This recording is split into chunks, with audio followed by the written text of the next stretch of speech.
Hello. So it seems like it's a long time since I've actually shown something like this. Actual second-hand CDs bought at a second-hand shop, a charity shop. That used to be kind of the majority of the things I'd show, but I haven't really been out and about at those places for such a long time that I haven't really shown anything like that. But I went today to have a look at a few shops, and there wasn't really much, but I did get two things, and I'll show those now. These were $2 each. Now this is something I've never seen or heard of before, and I was immediately attracted by the artwork and by the kind of it's a digipack type thing, but it's kind of a harder card than they tend to be usually. Usually they're more flexible, and this thus can get damaged more easily, especially on the corners, but this one's kind of held up very well.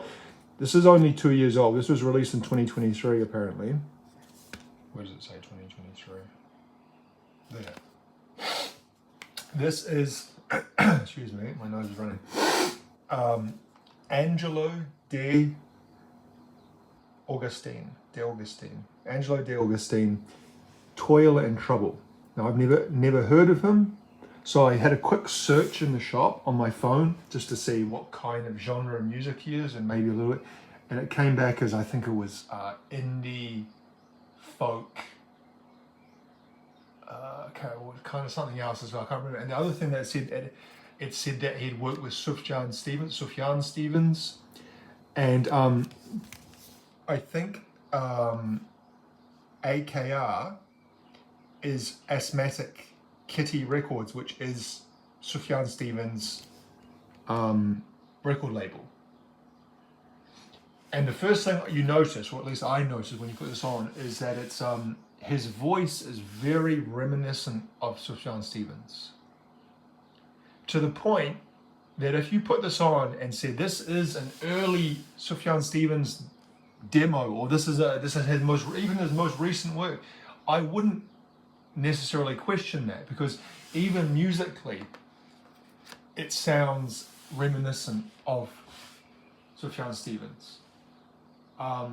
His voice is a similar like register or pitch, and the music has kind of got that I guess Sufjan Stevens has kind of got more of a range of sounding across his albums, from the kind of more just very kind of lo-fi, folky, like Seven Swans, through to the kind of very heavily orchestrated with electronic elements like Age of Adz, or the very kind of beautiful and lush sounding of Carrie and Lol. Whereas this is only one album, so I don't know what all this guy's work sounds like. This has got a mixture of those things. Some of the songs are very pretty. I've only listened through to this once, so I can't give it in-depth analysis, but my first impressions were it's very kind of beautiful, the songs, the orchestration in the songs, and like I said, very reminiscent of Sufjan Stevens, but I had a positive feeling about it. It was I enjoyed it, and I think if I listened to it more I would enjoy it even more. Cool artwork.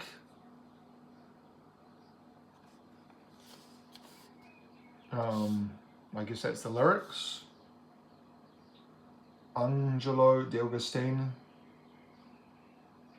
What's that saying? This stuff. Okay, guitar, synthesizer, bass,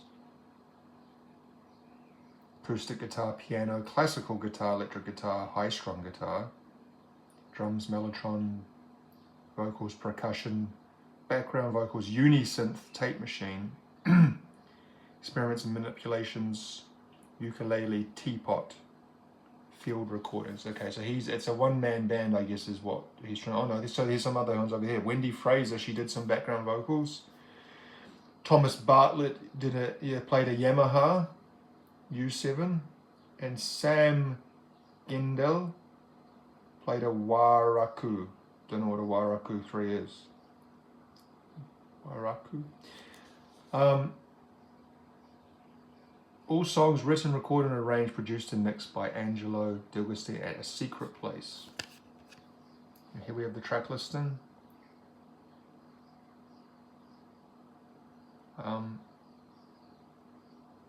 But yeah, interesting.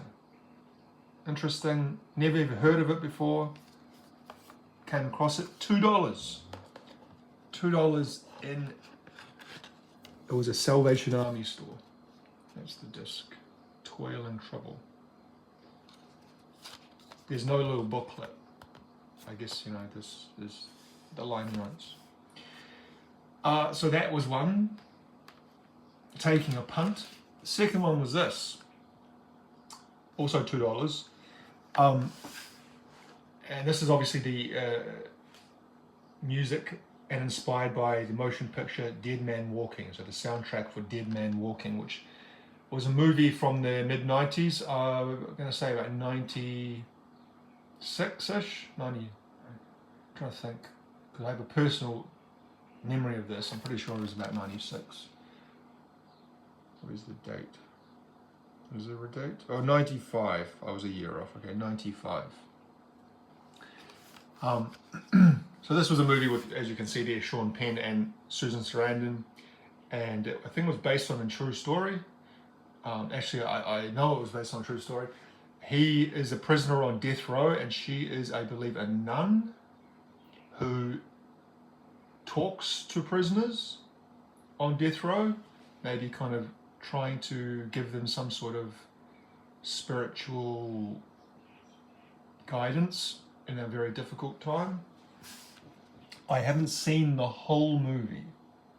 I'll talk about what I have seen in a moment, but you can see here the artists featured on here.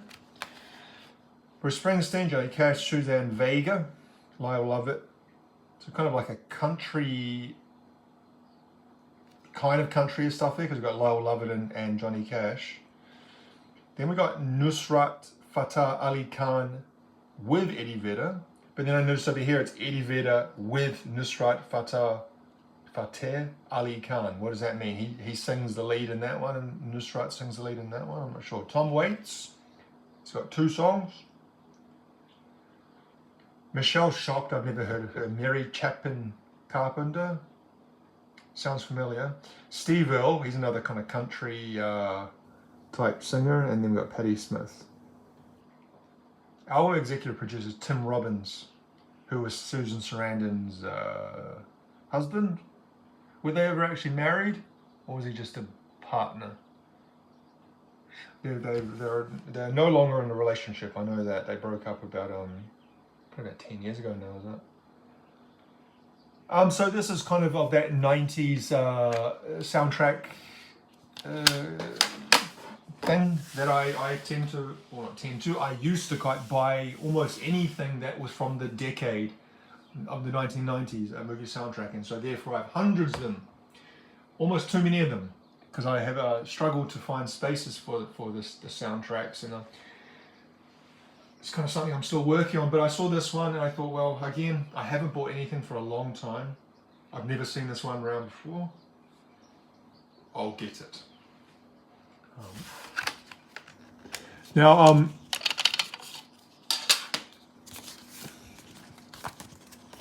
here's the liner notes. Like I said I haven't seen the whole movie, but I have seen bits and pieces of it. There's Tim Robbins. Is that his brother? Or is it I don't know if is it I'm not going to say, is it a man or a woman? It's hard to tell actually, the person on the right.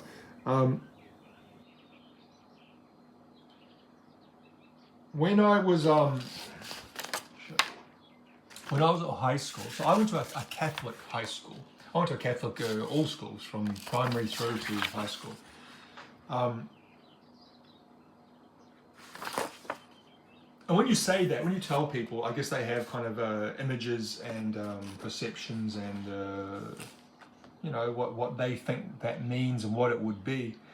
But I got to say, from me, from my point of view, and I've got nothing to compare this to because I only went to Catholic school, but from talking to friends who didn't go to Catholic school and from seeing how they're represented in media and all the rest of it, Catholic school was just kind of like any other school. There wasn't, the religion aspect was really not a big part of the day-to-day running of the school or anything that we did.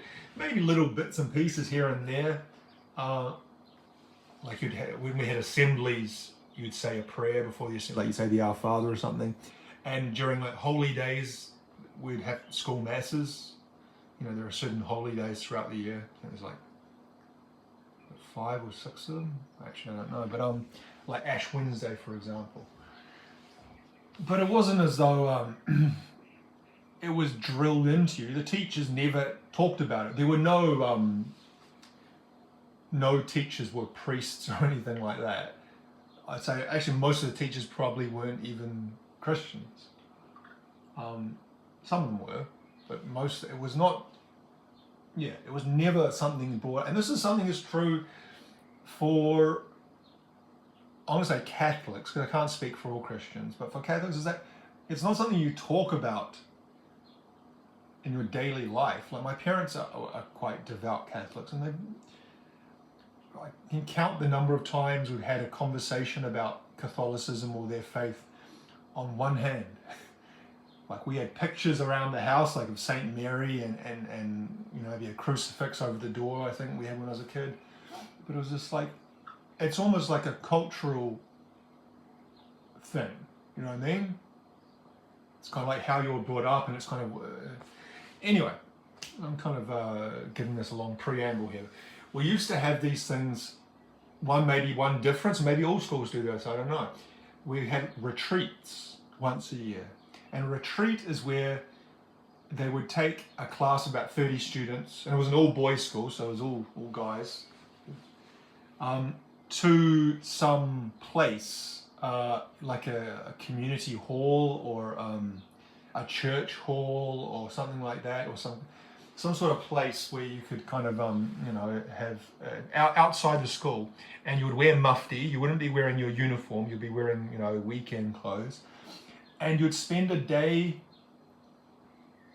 I don't know what they were trying to achieve really, but I can kind of guess it was in the framework of Christianity and Catholicism. But again, that wasn't explicitly, it wasn't as though they were talking about Jesus or the saints or God or anything. It was more about kind of day-to-day being a human and the struggles that people have and how to be a good person, basically. And like, you know, like I remember like some of the things that we talk about, peer pressure and confidence. And I remember there was one year we had this thing where we got the name of one of our classmates, like on a piece of paper, like John, and you had to write like a paragraph or a couple of sentences about why that person was a good person, or why it was something you liked about that person. And then you would anonymously receive a note, not a note, but you'd receive the paper saying something nice about yourself from someone else, like mystery. And I guess it's trying to give young men a sense of connection to their emotions and something beyond, you know, because going to school in the 1990s in New Zealand, especially all male school, was very, well, you can imagine what it was like. And I think New Zealand in particular, this is true, that you couldn't show emotion in any way, positive or negative. You would be made fun of for showing, if you got too excited about something, if you're too into something. Like I remember kind of vividly once talking about music. I was, you know, of course, I was talking at Trent Reznor, and I would have been a teenager, and I read an article that he was classically trained piano player, and how like that really impressed me. And I remember saying it like in a really excited way, and then like my friends like look at me sideways, like, oh my, you're too excited. Like I had embarrassed myself by showing emotion. And then at the same time, if you get upset, if you get, you get needled and hassled, or mocked or whatever, but if you show any kind of reaction to that, if you sell it in any way, again, you get kind of made fun of. And I'm not saying this is something I experienced any more than anyone else. It was a general thing that everyone did, and so therefore, and this was in the in the context of New Zealand, which has a kind of thing of the quiet, laconic, hard-working, manly man. New Zealand culture was kind of built on the foundation of the farmer, the pioneer who came to New Zealand and cleared a huge area for farming, and at the bottom of the world with no help from anyone else, he made a success of this farm, and doesn't talk a lot, plays rugby, bets on the horses, has a few pints, but doesn't show emotion. And anyway, going to these retreats, like I was talking about, really kind of, I quite enjoyed it, because it was like the first and only real times where you felt some sort of comfort of opening up. And it was kind of strange, after they finished, like the next day, people didn't talk about them. Or people didn't like, oh, you said this, or this happened, or whatever. It was just like, it was like this kind of safe time and space where you were allowed to kind of show some sort of human emotion and not have it come back and hurt you, which is really sad when you think about it, and something that it's like affect. And this is not just me again. This is if you spoke to many men of my age, they would say the same thing, or men older, or maybe even younger. That it kind of affects you as you get old. Not showing emotion and trying to hide your feelings and pushing and all the rest of that. It's like it's damaging. And anyway, how the fuck has this got anything to do with Dead Man Walking? Is that they showed us clips from this movie. And I'm not sure what was the reason for it. Obviously, like I said, it was a nun talking to a guy on death row. I think it was like the concept of forgiveness and coming to terms with things, like if you do bad things. And again, I can't remember exactly what it was, but I remember them showing that. It always stuck in my head. And there was that one scene in particular where he was walking, like literally, I think she was the last person he talked to, though, in a room, and then he was being led away to be executed. And it was like super emotional, and it always kind of stuck with me, even though I've never actually bothered to watch the whole movie. But I was kind of thinking about that the other day, another thing about how for a long time I was kind of like not strange, like I went through like a period of rebelling against that kind of stereotypical manliness stuff, which I just talked about before, especially in New Zealand, the whole thing around rugby. And rugby, nowadays rugby is not as a central cultural pillar like it used to be in New Zealand. It used to be like the fucking be-all and end-all of everything. Nowadays, because of, I guess, immigration has changed the demographic outlook and makeup of New Zealand, and maybe the professionalism of rugby has kind of diluted it. There's a lot more games played now. You almost get sick of how much rugby's on, it's all year. But it used to be this thing that you were kind of forced into. You had to like rugby, you had to watch rugby, you had to play fucking rugby. And I just had this kind of like, I was like, fuck rugby. I was like young, I was like, I don't give a shit about rugby. I like purposefully was like, hated anything to do with rugby. And like if someone talked about it, and there was not just me, there was like a group of other guys, they did the same kind of thing. And I remember we were at some party once, this was when I was about 18, I was about a bit older, and there was some guy wearing a rugby jersey, like a team jersey. and the guys at the party were gonna beat him up because he was like, that guy liked rugby, fuck him. Which is stupid because it's like it's almost like a what do you call it? The dialectical against, you know, of being on the receiving end of the other side, the fucking getting the rugby heads fucking stumping your head in because you don't like rugby or because you are this or that, or you paint your fingernails black, we've got long hair or something like that. Anyway, I'm rambling here. But it's kind of, yeah, funny that seeing this this CD and thinking about this movie brought all that back and made me think about that. Anyway, I'm actually planning this afternoon to go and have a quick visit to some of the local shops that I haven't been to for a few months.